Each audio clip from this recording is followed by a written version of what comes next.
want you to give me two players on offense and defense to keep an eye on for this game, or who maybe you're going to be watching specifically. Yeah, on defense, I think Bengali Kamara is a guy that I'm going to be watching a lot. And part of the reason, one, is what we talked about in terms of run fits, how the linebackers are going to do. Are they going to be, is the timing going to be good? Think of stopping the run is basically putting bricks in a wall, and you want them all to kind of be there at the same time or whatever. So there's no way to go through. If you're a little bit late, if you're a little bit early, it can open up some things for running backs to get through. But the other part, Nick, is Kansas rushed the passer really well from spots outside of the defensive line a year ago. One of those was J.B. Brown. Obviously, Marvin Grant had some moments as a pass rusher. Watching this team, and obviously we don't get to watch 11 on 11 during practice, I'm interested to see where the non-defensive line pass rush is going to come from. Is that going to be something where Kamara really shows out as a blitzer? I think it could be a major strength of his with the type of athleticism that he has.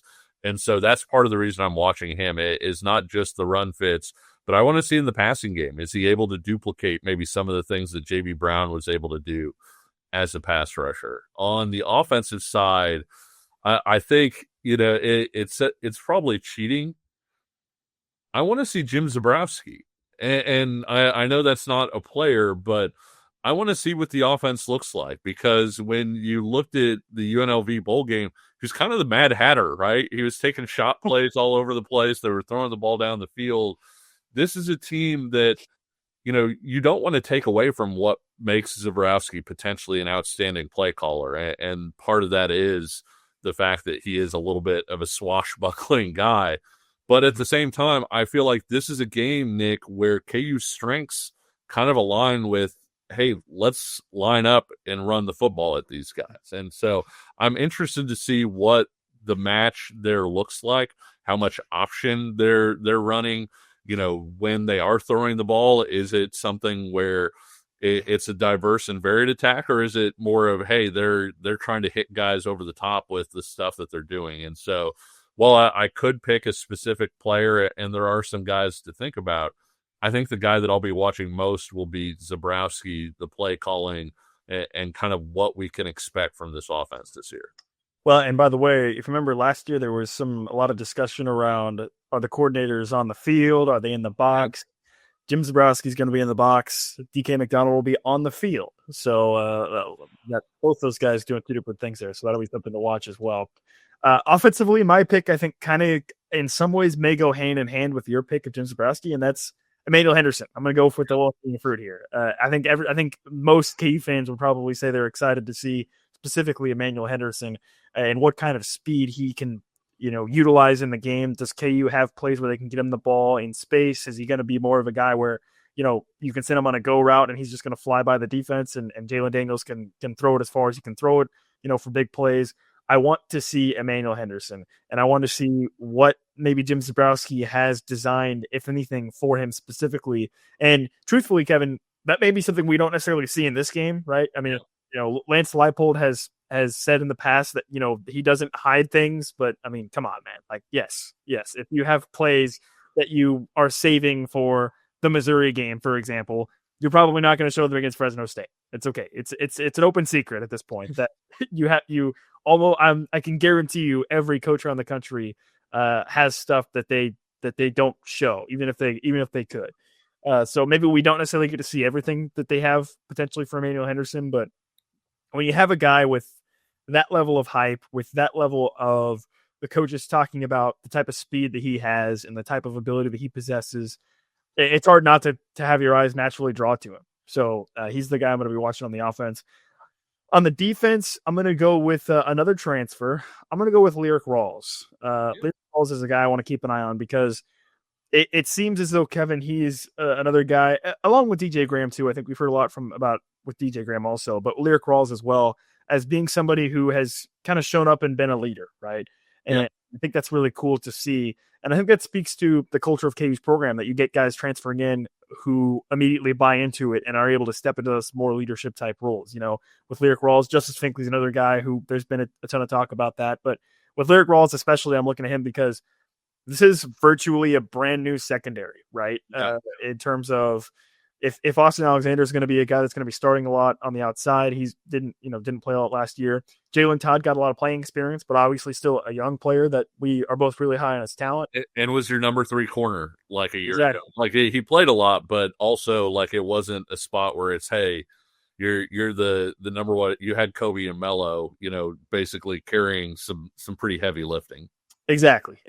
And then you look at the safety spot, Lyric Rawls is basically stepping in to replace Marvin Grant.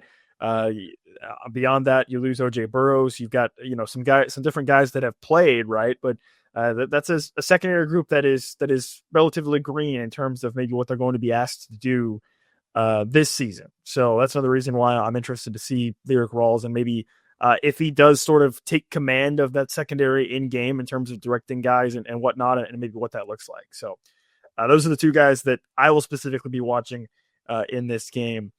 Kevin, give me a final score prediction here. What do you think? Does Kansas defeat Fresno State in front of a sellout crowd at the 2/3 new booth to start the 2025 season? Yeah, I really like this Fresno State staff. I think they have a chance to be really, really good, especially if they can keep that staff intact for a while and sort of build up the roster. I'm not sure that they have the horses to pull this one out, in game one, year one of the Matt Entz era. I think the matchup kind of favors KU, as we've talked about, in terms of Fresno State wants to run the ball. And that's the strength of the KU defense, at least what we perceive the strength to be. On the other side of the ball, I think, one of the things that might not be quite as good for the Fresno State defense is lining up and stopping the run. And that's probably what KU's strength is going to be. And so I do think this is a matchup where things kind of align for KU. I think Fresno State is going to have some toughness already. It sounds like they've done a great job sort of instilling their culture and all of those things. So I don't think this is necessarily going to be a runaway win or anything like that, but I still like Kansas. I like Kansas at sort of that original line. It's come down a little bit since then. So I'll say Kansas by about 14, maybe like 31-17. How about you? Yeah, I agree with what you said at the start of that about this Fresno State staff. Honestly, I think Fresno State feels like they could be similar to like a 2021 Kansas in the sense of, you're implementing a new culture, implementing a new staff, and implementing, sort of what you want to do as a program.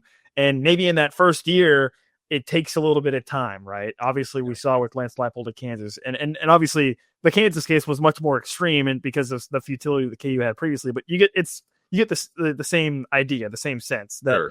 you've got a whole new staff coming in trying to implement what they want to do. And, maybe by game 9 or 10, Fresno State sneaks up on somebody in the Mountain West that they shouldn't beat and beats them, right? This season, similarly to kind of what Kansas did in Lance Leipold's first season. So that's kind of where I'm at. And I think with that, I agree with what you said in the sense of maybe it doesn't happen for them this game, but I think maybe this is a game that you could look back on and say, hey, Fresno State learned a lot from playing against Kansas, and that maybe helps them down the stretch in the season of what they're trying to do this year. So I'm going to go with Kansas as well. It's a sellout crowd. It's at the new booth. Though the temperature, by the way, is coming down a little bit. The forecast, it's going to be in the mid 80s. There's a cold front going to be coming through, I think, on Saturday night and into Sunday. That's going to be feeling pretty good. So shouldn't be too terribly hot, I don't think, for the fan perspective. So I'll go Kansas as well. And yeah, in our preseason show a couple of weeks ago, when we were breaking down the entire schedule, I predicted KU to win 27-14. I think I'm just going to stick with that. I think I'm just going to stick to my guns on this one from the preseason. I'll go KU 27, Fresno State 14 to win it. Yeah, I like that. And to your point about the new stadium and all the different things, we've said it on previous episodes. I should be walking around, before the game. And so if you see me, come, tell me what you think. Tell me what you're seeing. Tell me what you think of your seats. Like, hey, man, these seats are great or whatever. If you see me out there, don't be shy. We love to talk. So if you see Kevin walking around looking like a lost puppy, please help him. Very lost puppy constantly.